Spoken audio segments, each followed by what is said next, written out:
Today I got my man HannsBx in here. What's good, my G?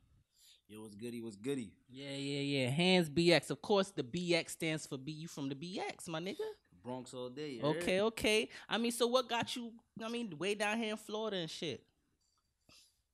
So, I got a little sister. My little sister from out here. My mom just thought it would just be better if we just moved down here and be with her, like, education-wise, just, being better life. So, we just moved down here, and that's how it started. What's the it's definitely different from the Bronx, to Florida. Oh, so like when you first came, like what was the first? It had to be like a shock to you, like a kind of a culture shock or something. You know what I mean? Yeah, so what was the first like experience when you first moved down here? Mostly, I moved like in 9th grade, so I was like 15. Yeah, so I'm just looking like, yo, niggas dress different, like. Niggas just too cozy out here, like niggas in slides. I'm like damn, I hated slides. My mom's Jamaican, so she call it like tacky and shit. Nigga, I'm Jamaican too, my nigga. So you cannot wear socks and sandals, slides, none of that shit, bro. G. None of that shit. I wear it now, but with pants. Yeah, like I don't wear it with shorts, but I wear it with pants, bro. So yeah, it was just style wise. I'm looking at niggas style, I'm like these niggas dress crazy. Yeah. Adapt to them, like these niggas got their own. So it's all goody. Yeah, my guy. Okay, let's start with your name though. How you come with your name? Is that your real name or what? Nah, I had HD, and then my boys got hip to it, so that's all they call me now. Even though my name Hands, like, but yeah, the BX came about because I was doing a show for my sister Peoples, and they threw BX on it for some reason. I don't even know why they did it, and I just stuck with it. Hands sound dope, but it just better. For somebody to say, okay, I could search HannsBx, just hands, like, so I just ran with it, and now it's just hard, like, and it represent the Bronx. So yeah, I'm good, like. You always repping the Bronx, no matter what. You look at me, you can't see nothing. Like, when niggas say, yo, you from Brooklyn? I'm like, come on. But it's like, I understand, but I was like, nah, it's really a difference. Just like I was gonna say, that's disrespectful, nigga. The boroughs is different, my G. But since I'm out here, I don't say nothing because they still see New York. But at the end of the day, a Broward and Miami nigga like, nah. I'm not that nigga. No, I'm not that nigga. So. Yeah, that's true. Yeah. You cannot call a Broward nigga a Dade nigga and vice versa, because it's going to start some shit. You from the BX. How was it growing up, though, like, in the BX before you came down here? I had a straight life, though. I had my period when nigga was just bad as shit. Like, you know what's crazy? I came out here in 5th grade when I was 11. I came from New York to Florida. We always travel, my peoples. Jamaicans, we just go from New York to Florida all the time. So we moved down here for 5th grade. I did 5th grade a little bit down here. And I went to, I think it's called, I forgot, I think it's Castle Hill. I don't know if it was there, but yeah, I went out there. And I moved back to the Bronx. And shit, I went from the Bronx to Mount Vernon, Bronx to Mount Vernon. So shit was straight. Everybody got that period where it's just bad in your neighborhood. But like any nigga hood, like I say, we all from the hood, my nigga. Yeah. No difference. Like, so growing up in the Bronx is like growing up anywhere, but it's just real out there. Like, an old lady could get mugged, like, right in front of you, like, damn, like, it's not even do nothing. Yeah. It's so point, like, damn, niggas is real, like, niggas, they just trying to eat. Yeah. But you bugging right now, my G.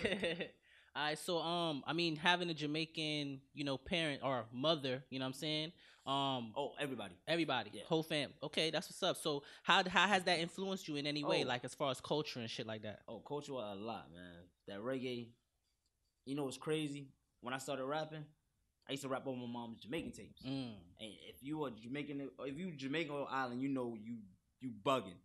So like old Bougie Bonds on the tape. Shit, you gotta ask him for that, bro. Tell me how Jay-Z song come on, it'll be featuring me. I turn off Jay-Z part when he go to the second verse. I rap. My mom put on a tape thinking she about to hear some Bougie.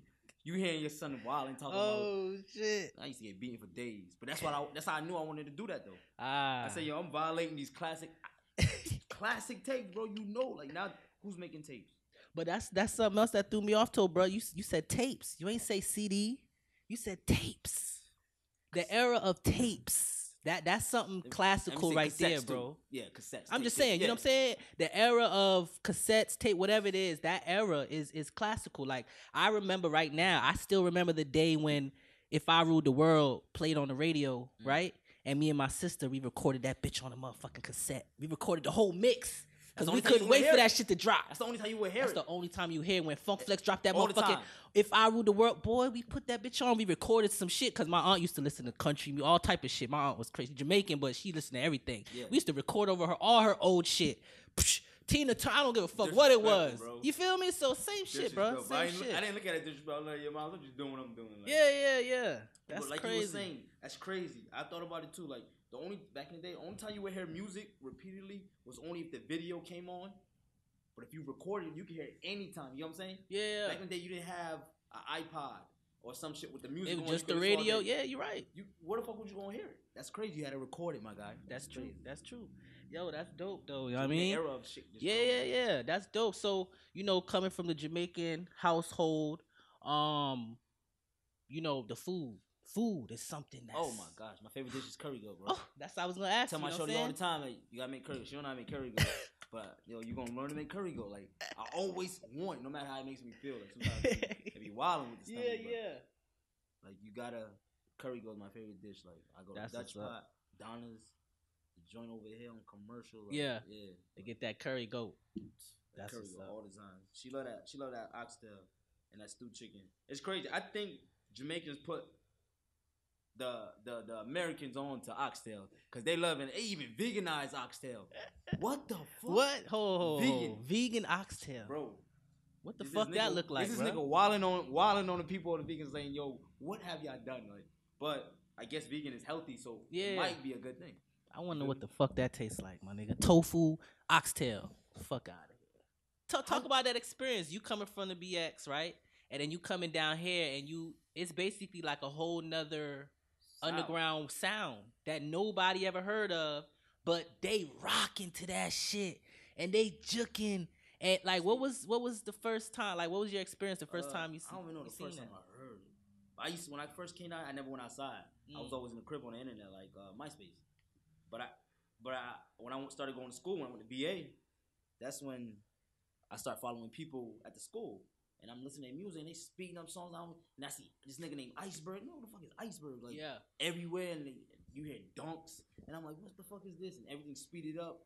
And I'm like, these niggas out here wilding. Like, they really fuck with it. But then I started I'm like, okay, you start feeling the beat. Yeah. Like, the jugging shit, I'm like, all right, I can see why they fuck with it. Yeah. It's their own shit. Like, yeah, it's dope, though. You know what I mean? Like, after a while, when I first came, I hated it. Yeah. I hated it. I was like, what the fuck is they? This shit sound like a chipmunk. So we used to something different. It's really in our minds, and we young, so it's like a nigga couldn't tell me Pac was better than Biggie. Oh my gosh. A nigga couldn't tell me Pac was better than Biggie. And we will find any excuse. Any excuse. But I'm not gonna say Pac. I'm not gonna say Biggie's better than Pac. Pac made better music. Biggie rap better.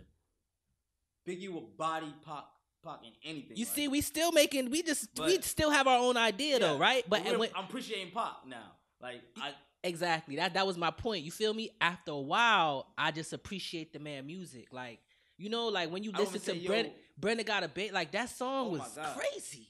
You know what I mean? But at the same time, when you listen to Biggie, like you feel me, 10 Crack Commandments, nigga, that's two different worlds.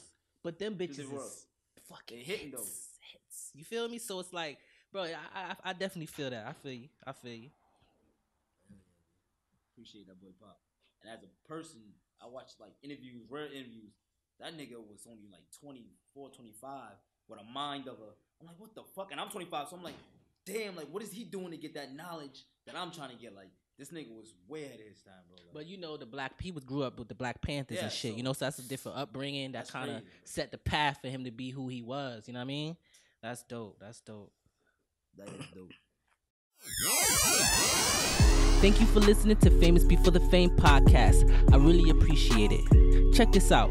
I'm going to keep doing my job, which is continue to deliver dope content. What I need from you in return don't even cost $1. If you really like this episode and want to hear more, make sure you follow us on SoundCloud, iTunes, Stitcher, and watch us on YouTube so you never miss another episode.